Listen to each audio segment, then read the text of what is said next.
today we are doing a review of Dr. Sleep. Now, I know I'm late to this gun show, but I have no excuses for you. Let's be realistic. I just want to warn you that this review is not going to be 100% spoiler free, which is why I waited so long to put it out there, because I really just need a safe place to talk about Dr. Sleep. If you haven't watched some of my other videos, I am a Dr. King fan. Dr. King. Oh, God. I am a Stephen King fan. Now, here recently, I've gotten into listening to, because I'm dyslexic, so it's hard for me to read, so I like to listen to books on tape. So I've been listening to some King, because King's so vivid and so good. He's brilliant. He's a fucking marvelous writer. I just said fucking.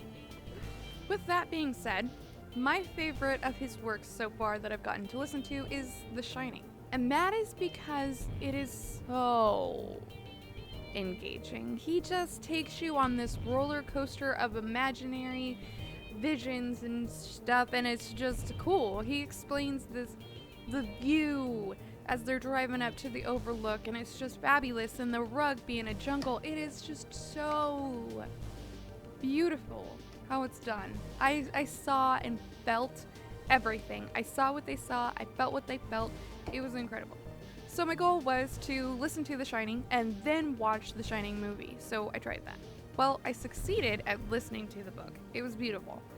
But rewatching the Stanley Kubrick version, which I hadn't seen in years, I'd forgotten a lot of the plot, and that was a fun pick in that book because I didn't really remember what it was about, which the movie's not what the book's about in the first place. The movie, I can't judge it too harshly because I didn't make it all the way through it. As I was watching it, I was like, this is not what happens in the book. This is wrong, I can't anymore. I just can't. The way that I felt Jack was, and the way that I felt Wendy was, and the way Danny's supposed to be, I just didn't feel these characters were the same actual characters that were in the book. With that being said, hearing that Dr. Sleep was not going to be based from the book as much as a sequel to the Stanley Kubrick version of The Shining, I was a little devastated, to say the least. I was a huge fan of Dr. Sleep. I did listen to that one as well. I listened to The Shining, then I listened to Dr. Sleep, and Dr. Sleep, to me, wasn't as good as The Shining, but it was right there. I mean, I liked The Shining so much because of how detailed he got with the little pieces and tidbits of things. It was very descriptive, and that's what I appreciate about Stephen King. Now, Dr. Sleep didn't get as weirdly detailed about things, which is fine. That's fine. But in my mind, it just doesn't make it as good. Now, I have a brother that doesn't like it when he gets too descriptive about things. He doesn't like 12 pages of him describing a dresser. He likes it to be more like Dr. Sleep. So it's just my personal preference of the two. I prefer The Shining over Dr. Sleep. But like I said, they are right next to each other. I loved them both very, very much. And I didn't want to see Dr. Sleep get butchered like The Shining did. Alright, let's take a step back. Now, with the Fleabag review, we came up with a guideline of how we were going to review everything. If you haven't checked out the Fleabag review, go ahead and check that out after this one, of course, because you came here for Dr. Sleep. So, let's bust back out our rules and get through this. Get to this, get through this, get to it, through it, do it. Okay. So number 1, does it keep your attention? Now, I felt that my opinion was a little biased on this topic. The book had absolutely no problem keeping my attention, so the movie's not going to have any problem keeping my attention because I want to know how close it is to the book, so I was focused on it. But from a perspective of somebody that has never read The Shining, has never read Dr. Sleep, I don't think my husband's actually read any Stephen King. So he went with me to the theater, and we actually had a great experience because nobody else was there. We were all alone, and it was wonderful. We went at one of the early matinees. It was great. During the middle of the week, it was perfect. So I'm going to base a lot of this off of his experience compared to my experience because you get both sides there. You get it from somebody who is an extreme fan of the book compared to somebody that doesn't know anything. He had never even seen The Shining. It was able to keep his attention. So I'm going to say yeah. Number 2. Is it relatable? So you have character like Danny, who is a drunk, and he's trying to run away from his past and trying to run away from who he is and trying to just drink to just drown out everything that's going on around him. And I feel like that is extremely relatable of a character. Even if you're not a drunk, people at one time or another in their life, a generalization, have tried to run away from who they are, have tried to black out moments or things or just ignore the life that's going on around them and just drown themselves in whatever. Now, some people choose to do this in a healthier way than what Danny was doing, but I feel that that's very relatable. Seeing Danny trying everything to protect Abra just because he feels a connection to her. She's this little girl that needs protection. I feel that that kind of thing is very embedded in us as people. We have to protect children. We all have a get down in front. We all have a drive to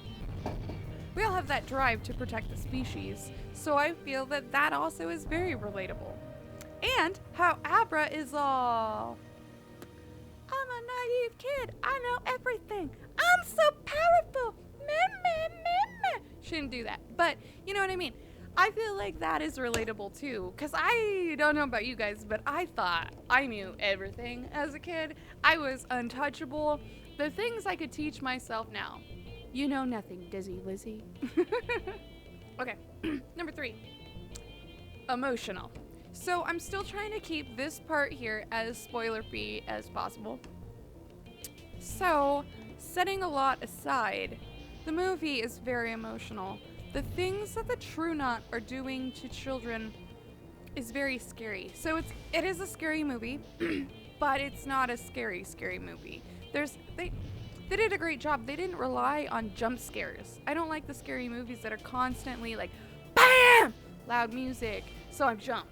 Like nothing even happened. I'm just jumping because you just shocked my brain with sound waves. I'm going to react. I don't like movies like that. I love scary movies. I love scary movies that prey on my attention span. I like it when they give me a whole storyline and the story is scary. The idea is scary. So later when I'm trying to sleep, I close my eyes and I think to myself all of these horrible thoughts about the boogeyman or whatever because it's such a beautiful story. Like,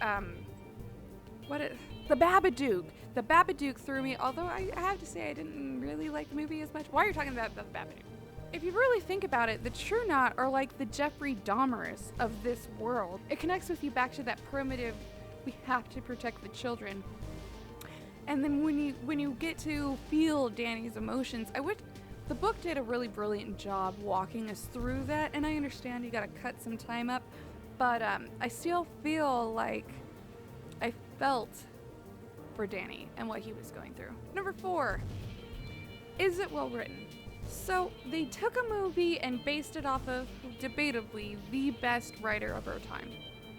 So I would have to say they had a lot there of just brilliance to pull from, and it's understandable cutting it down the way that they did. I wish that they expanded some and shrunk some. I would have done it differently, but everybody can say that. So judging it purely off of what we ended up with, I'm gonna have to say it was well written. There was a couple of things in it that I was like, but I'm purely from the basis of a book fan. But from somebody who doesn't know the story, my husband thought it was good. Number 5, character development. So in the books, the characters develop really well. The movie, the character arcs are there. They're changed in difference, but they are there. We do see Danny start out here, and then we see him change to this guy here. We see Abra start out here, and we see her evolve into this character here. And I feel like those two are the main source of the storyline. But we also see Rose do a story arc too.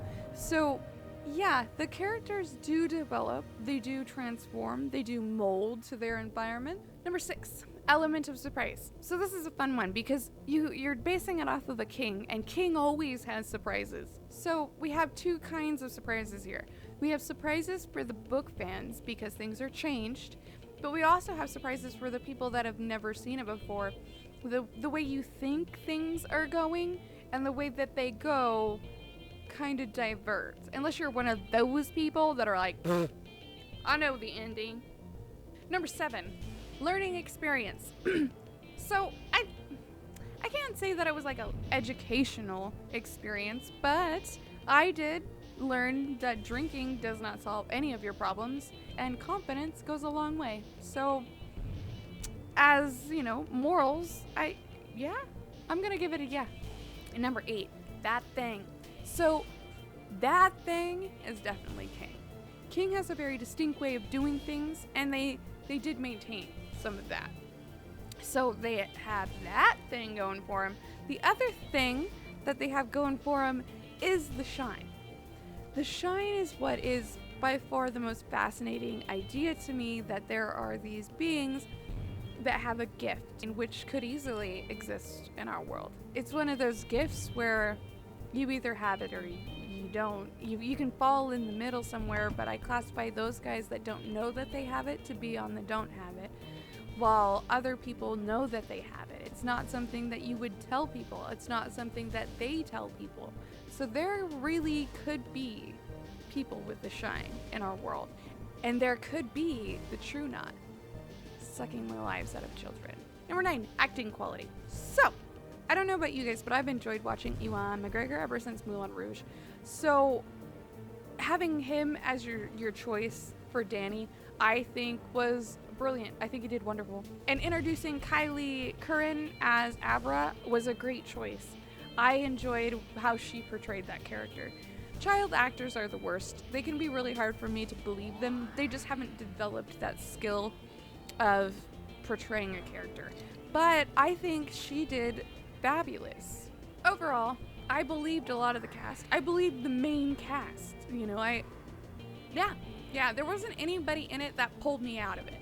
There wasn't one actor that was like, what the? And number 10, does it stick with you? Of course it sticks with me. This book has Of course it sticks with me. It's King. I have yet to have a King experience that didn't stick with me.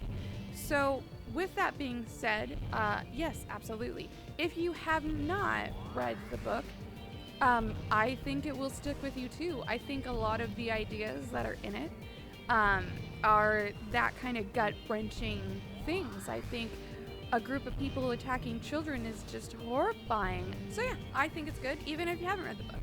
Okay, guys, so getting into just a little bit of the nitty-gritty of Dr. Sleep. But before I get into this, my dog really needs off the table, so when I come back, I may have different clothes on. I may have different hair. I may have to film the rest of this on a different day. So we will find out. Love you guys. Actually, this episode has gotten kind of long, so we're going to shorten it down and make them a 2-parter. So, if you like this video, hit that like button. If you like me, hit subscribe and turn on notifications so you don't miss the next one. If you're just sticking around for my dog who's actually on the floor right now, you can follow her on Instagram at Diz is having a bad day. And we are bird talking, but we're not very good at it. You can follow us at Diz_bad. And thanks for watching. Stick around for the outtakes. You can save it if you want to. You can leave your friends behind. Cause if you can't save, then you can't save. You're no save of mine. We're in sync, not the Backstreet Boys. So let's bust this back to bust this. I don't even know. Number 2, relatable. Number two. Is it relatable? Number 2. Buckadak. Fabulous. Fuck yeah. I think it's just because they are resisting the lines and not using the Jedi mind force that Jedi acting masters must have conquered. What are you even fucking talking about? This doesn't even make sense.